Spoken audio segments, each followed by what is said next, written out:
ගොඩක් අය job interview වලට ගිහිල්ලා ඊට පස්සේ කියනවා අයියෝ මාව සිලෙක්ට් කරලා නෑනේ.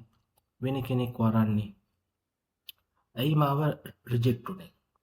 ඔන්න ඔය ප්‍රශ්නේ ගොඩක් අයට තියෙන ප්‍රශ්නයක්. ඒකට එක හේතුවක් වෙන්න පුළුවන් ඔයා ඉන්ටර්විව් එකේදී ප්‍රසන්ට් කරපු විදිය.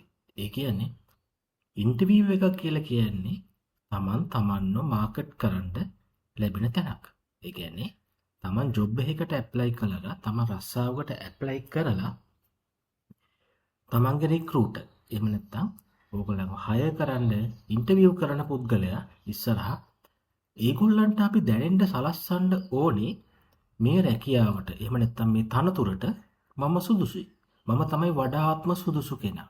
මාව මේකට ගන්න මෙන්න මේ හේතු කාරණා හින්දා කියන එක අපි ඒගොල්ලන්ට හේතු ගන්නන්න ඕනේ. සාමාන්‍යයෙන් අපි බයෝඩේටා එකක් එහෙම නැත්නම් CV එකක් දැම්මයින් පස්සේ අපිට ඉන්ටර්විව් එකකට එන්න කියලා කියනවා කියලා කියන්නේ අපේ බේසික් රික්වයර්මන්ට් එක. එහෙම නැත්නම් අපේ CV එකේ තියෙන බේසික් දේවල් ටික ඒගොල්ලන්ගේ ජොබ් රික්වයර්මන්ට් එකට ගැලපෙනවා කියන එක. ඒ කියන්නේ ජොබ් එකට අවශ්‍ය කරන සුදුසුකම් අපි ගාව නැතිනම් ඉන්ටර්විව් එකකට කතා කරලා ඔයාට සුදුසුකම් නැහැ ඒ හින්දා ඔයාට ජොබ් එක දෙන්න බෑ කියලා කියන්න හේතුවක් නැහැනේ. ඒක නිසා මූලික සුදුසුකම් අපේ CV එකේ තියෙනවා. ඊටු ටික කතා කරගෙන තමයි ඉන්ටර්විව් එකට එන්න කියන්නේ. හරි.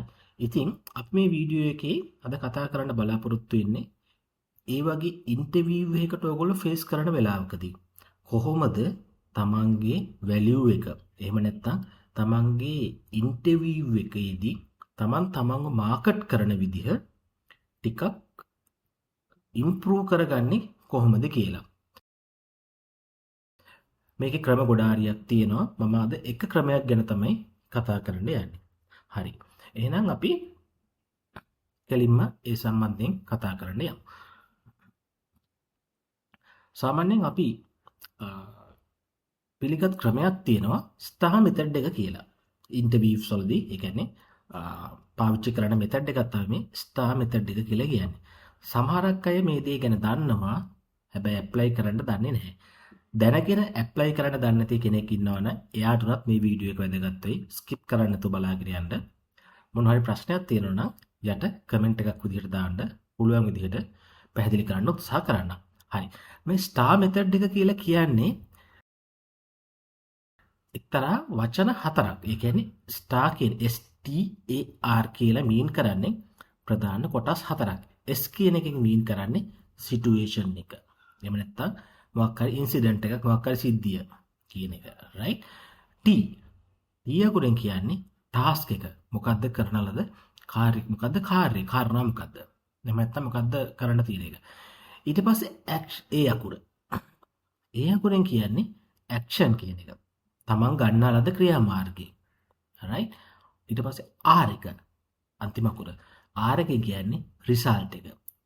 එතකොට ස්ටාර් ඒ කියන්නේ S කියන එක situation, T task, A action, R result.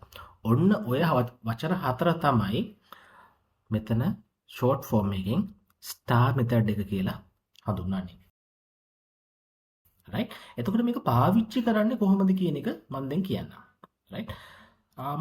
උදාහරණයක් විදිහට දැන් ඔයා ඉන්ටර්විව් එකට ගිහිල්ලා ඉන්නවා. ඉන්ටර්විව් එකට ගිහිල්ලා ඉන්නකොට ඔයාගේ ඉන්ටර්විවර් එහෙම නැත්නම් ඔයාගේ එහා පැත්තේ ඉන්න එක්කෙනා ඔයාගෙන් ප්‍රශ්න අහනවා. ඒ ප්‍රශ්න අහනකොට ඔයා මොනවා හරි කරපු කාරණාවක් ගැන කියනකොට ඒකෙම ස්ටාර් මෙතඩ් එකේ විදිහට කියනකොට එහා පැත්තේ ඉන්න ඉන්ටර්විවට ඔයා මේක දෙන උත්තරය බොහොම පැහැදිලිව මොකද්ද මේ කියන්නේ කියන එක තේරුම් ගන්න පුළුවන්. ඒකෙන් එයාට යම් කිසි ඉන්ෆ්ලුවන්ස් එකක් වෙනවා ඔයාගේ ක්වොලිටි එක. එහෙම නැත්නම් ඔයාගේ සූටබිලිටි එක ගැන.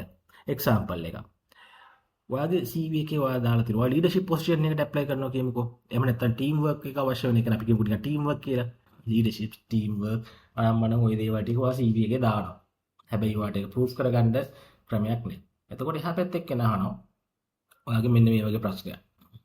ඔයා CV එකේ දාලා තියෙනවා ඔයා ටීම් වර්ක් එහෙම නැත්නම් ටීම් ප්ලේයර් කෙනෙක් කියලා. එක්සැම්පල් එකක් දෙන්න බලන්න. ඕක ඉංග්‍රීසියෙන් අහන්න පුළුවන්. මම මේ අපි සිංහල භාෂාවෙන් කතා කරන මිනිස්සුනේ.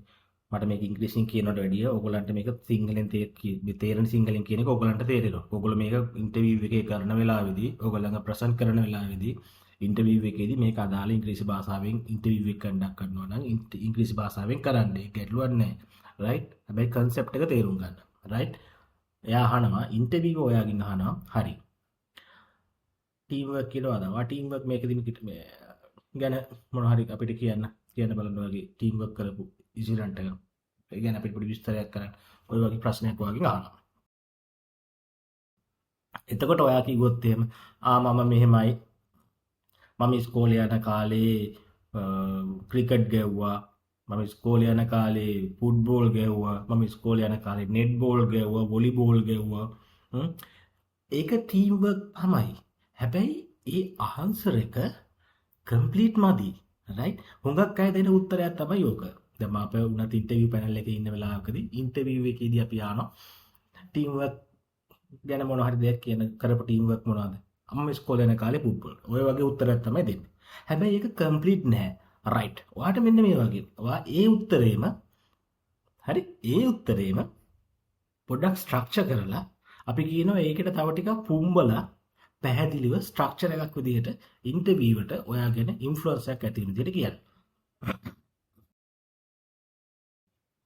උදාහරණයක් විදිහට ඔයාට මෙහෙම කියන්න පුළුවන්. මේ වගේ. වා මේක හොඳට ඔලුවට ගන්න. වාට කියන්න පුළුවන් ඉස්කෝලේ යද්දී මේ ඉස්කෝලේ යන කාලේ අපේ ක්‍රිකට් ටීම් එකට මම සෙල්ලම් කරා. රයිට්? මම ඉස්කෝලේ යන කාලේ ක්‍රිකට් ටීම් එකට සෙල්ලම් කරනකොට අපිට ඕනේ වුණා අපේ ග්‍රවුන්ඩ් එකට නෙට් එකක් ගහගන්න. ඒ කියන්නේ අපිට ඉන්ඩෝර් ප්‍රැක්ටිස් කරන්න, අපිට බෝලින් ප්‍රැක්ටිස් කරන්න, බැටින් ප්‍රැක්ටිස් කරන්න පොඩි නෙට් එකක් ගහගන්න ඕන. හැබැයි අපිට ඒ කාලේ තිබිච්ච ආර්ථික තත්ත්වත් එක්ක අපි පාසලට හැකියාව තිබුණේ නැහැ ඒ වගේ ෆැසිලිටි එකක් දෙන්න. එතකොට අපි මොකද කරේ? අපි කට්ටියත් එක්ක කතා බහ කරලා අපේ ටීම් එකක් විදිහට අපි කතා බහ කරලා අපේ කෝච් එක්කත් කතා බහ කරලා අපි ආවා මෙන්න මේ වගේ වැඩසටහනක් කරන්න. අපි මේකට යම්කිසි ආධාර එහෙම නැත්නම් අවශ්‍ය කරන ෆන්ඩින්ග්ස් ටික අපිම හොයාගන්න තීරණය කළා. අපි ඉස්කෝලේ යන කාලෙදී අපි කරා පොඩි එක්සිබිෂන් එකක්. එහෙම නැත්නම් අපි කරා පොඩි කාර් වොෂ් එකක්. අපි කරා පොඩි මොකක් හරි වැඩක්. රයිට්? අපි කියමු මොකක් හරි සල්පිලක් වුණත් කමක් නැහැ. රයිට්? මොකක් හරි කමන්නේ. එහෙම දෙයක් කරා. එහෙම කරායින් පස්සේ මේ ඒක කරේ අපිට ඇත්තටම මේකට අවශ්‍ය කරන මෙන්න මේ උපකරණ ටික එහෙම නැත්නම් මේ නෙට් එක සපයා ගන්න. ඒකට අපි මේක කරා. ඒකෙන් අපිට මෙන්න මෙච්චර ගාණක් අපිට ආදායමක් හම්බුණා. අන්න ඒ මුදල් පාවිච්චි කරලා අපි මෙන්න මේ විදිහ නෙට් එකක් ඇව්වා. රයිට්? ඔන්න ඔය වගේ පොඩි මම මේ කිව්ව ගොඩක් විස්තරාත්මකව මේක බොහොම සමරියක් විදිහට ඔයාලට ඉන්ටර්විව් එකේදී කියන්න පුළුවන්. රයිට්? මේක බොහොම සමරියක් විදිහට ඔයාලට ඉන්ටර්විව් එකේදී කියන්න පුළුවන්. ඒ කියනකොට ඔයාට ස්ටාර් කන්සෙප්ට් එක පාවිච්චි කරලා තියෙනවා කියලා හොඳටම තේරෙවි. අපි දැන් මේක ස්ටාර් කන්සෙප්ට් එකට යන්නේ කොහොමද කියන එක බලමු. S එක සිටුේෂන් එක. මොකක්ද මෙතන තිබ්බ සිටුේෂන් එක තමයි ඔයගොල්ලන්ගේ ඉස්කෝලේට ක්‍රිකට් ප්‍රැක්ටිස් කරන්න නෙට් එකක් නැහැ. ඒක නිසා නෙට් එකක් සපය ගන්න ඕනේ. නෙට් එකක් සපය ගන්නවා නම් ඒකට මුදල් අවශ්‍යයි. ඕකනේ සිටුේෂන් එක. ඊට පස්සේ මොකද්ද කොහොම මේක T එක ටාස්ක් එක මොකද්ද? ටාස්ක් එක තමයි ටීම් එකත් එක්ක කතා බහ කරලා වගේ කෝච් එක්ක කතා බහ කරලා අවශ්‍ය කරන ප්‍රතිපාදන මූල්‍ය ප්‍රතිපාදන ලබා ගන්න. එහෙම නැත්නම් සල්ලි ටික එකතු කරගන්න ක්‍රමයක් හදාගන්න එක. right? ඊට පස්සේ ඔය ඒ කට්ටියත් එක්ක කතා බහ කරලා ඔයා එන ප්ලෑන් එකකට. මොකද්ද? ඇක්ෂන් එක. මේ ප්ලෑන් එක තමයි සල්පිලක් වෙන්න පුළුවන්, කාර් වොෂ් එකක් වෙන්න පුළුවන්. එහෙම නැත්නම් කට්ටිය අතර ටිකට් එකක් විකුණනවා වෙන්න පුළුවන්. ආධාර පත්‍රිකාවක් යවනවා වෙන්න පුළුවන්. මොකක් හරි.